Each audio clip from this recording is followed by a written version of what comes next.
Let's be honest, the last few mutant movies were rough. Painfully rough. Everyone saw it. But this leaked trailer actually brings back something we haven't felt in a while: hope. The third teaser for Avengers Doomsday has surfaced online, and this one is fully focused on mutants. And just like the previous two teasers, the same pattern repeats. The moment the trailer gets sent to theaters, it escapes into the wild. Theater staff don't really care. Disney isn't paying them to guard secrets. What's up? This is Lord of Leaks. Drop a like to support the channel, and let's separate fact from fiction. Yes, the leaked teaser with the Captain is real. It was distributed to theaters today and immediately leaked. Full descriptions and screenshots are already everywhere. Spoiler warning as always. Make sure to watch till the very end to get the full picture. That's where my strongest argument comes in. If you enjoy this kind of breakdown and you're not subscribed yet, fixing that is the best way to support the channel. I won't show the footage itself. Disney's takedowns are brutal, and Mickey Mouse doesn't miss. The teaser opens in darkness inside the X-Mansion.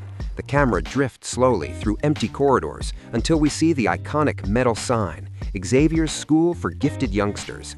In the distance sits Professor Xavier, locked in a chess match with Magneto. The King Piece floats mid-air. Eric is blurred in the background. They shake hands. The camera rises, revealing Charles in a blue jacket marked with a red and black X. Xavier smiles. Magneto smiles back. Eric looks rough, unkempt, wild, almost Wolverine-like. Then the focus shifts to Cyclops. He removes his visor. His face is smeared with dark liquid. Dirt? Blood? Something worse? A massive optic blast erupts from his eyes. Behind him, heavy Sentinel legs march forward. His suit clearly takes inspiration from X-Men '97, but without the infamous yellow trunks. The lower half is fully blue, and honestly, that's a good call. Yellow trunks would have looked ridiculous. James Gunn's Superman already taught us that lesson. Most of the teaser plays under Xavier's voice. Death comes for all of us. That is all I know. The question isn't whether you're ready to die, it's who you become when you close your eyes. The vibe matches the first two teasers perfectly. Minimal characters, minimal dialogue, a constant feeling that something is deeply wrong. The atmosphere is dark, oppressive, with just a faint trace of hope buried underneath. We already know what's coming: an incursion. The mutant world is on a collision course with the Avengers universe. The visuals strongly echo Days of Future Past. The mansion looks exactly like the version Logan saw decades ago. But Xavier's age doesn't line up, meaning this isn't the same timeline.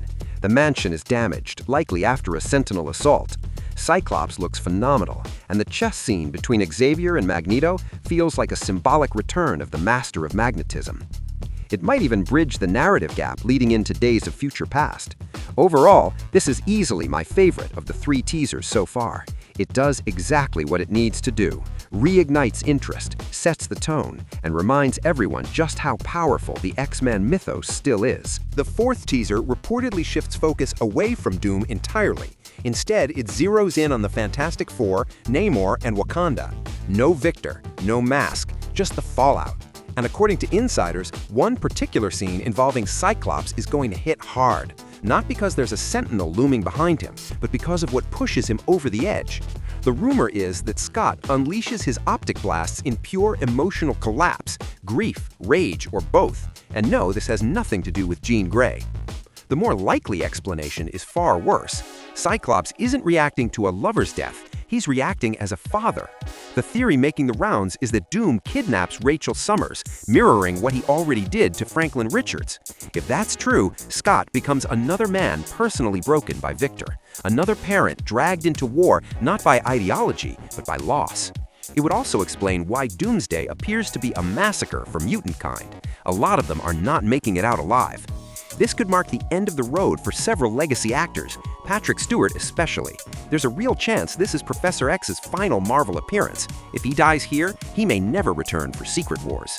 Meanwhile, Monica Rambeau is already inside the mutant universe after the events of the Marvels. She becomes the bridge, the one who tells the X-Men about the Avengers, the Thunderbolts, and the coming collision between worlds. And that collision seems inevitable. The Cyclops scene strongly suggests Doom orchestrates an attack on Xavier's mansion using Sentinels, deliberately framing the Avengers. Victor convinces the mutants that Earth 616 has decided to wipe them out to save itself. One lie, perfectly timed, enough to ignite a full-scale war. This is how we finally get Avengers vs. X-Men, not as a cameo fest, but as a philosophical conflict. The Avengers protect humanity, governments, and order. Mutants protect themselves. They always have. From the mutant perspective, the Avengers were never allies, just another system that tolerates them when convenient. And at the center of it all stands Cyclops, for the first time not as background noise, but as the unquestioned leader of mutant kind. His redemption arc is insane when you think about it. He was always supposed to be the leader, yet pop culture sidelined him for decades. Wolverine took the spotlight. Scott became furniture. Even Wolverine and the X-Men reduced him to second place behind a character whose defining traits are violence, bad hygiene, and rage.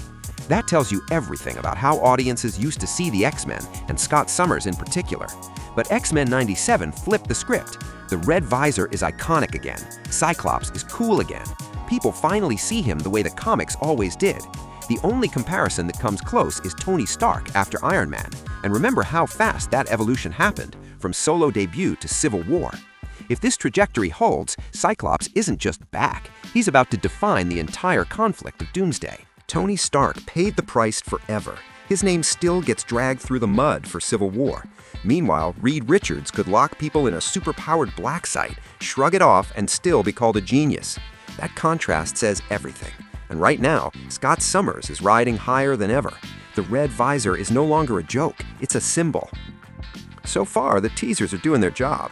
Doom hasn't been revealed yet, and that silence is intentional. The longer they keep him in the shadows, the bigger the payoff.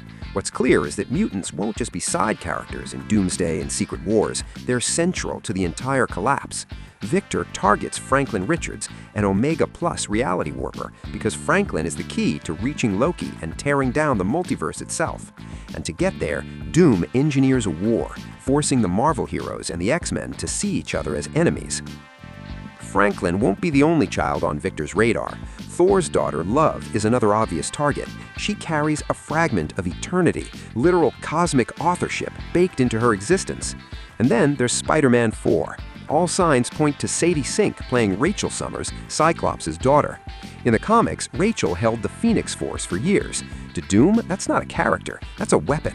Every one of these children represents a lever powerful enough to rewrite the universe's operating system. Insider Daniel Rickman claims Secret Wars will ultimately revolve around a small core: Deadpool, Hugh Jackman's Wolverine, Tobey Maguire's Spider-Man, and Tom Holland's Peter Parker. Not a random lineup, a deliberate blend of legacy, multiverse nostalgia, and emotional weight. If you ask me, Jackman and Tobey are being positioned as pillars of the final act, not cameos, not fan service, cornerstones of the multiverse saga's endgame. These are the latest leaks, but they line up disturbingly well. Drop your thoughts about the trailer in the comments and subscribe if you're enjoying the breakdowns. That's it for now. Next video lands tomorrow.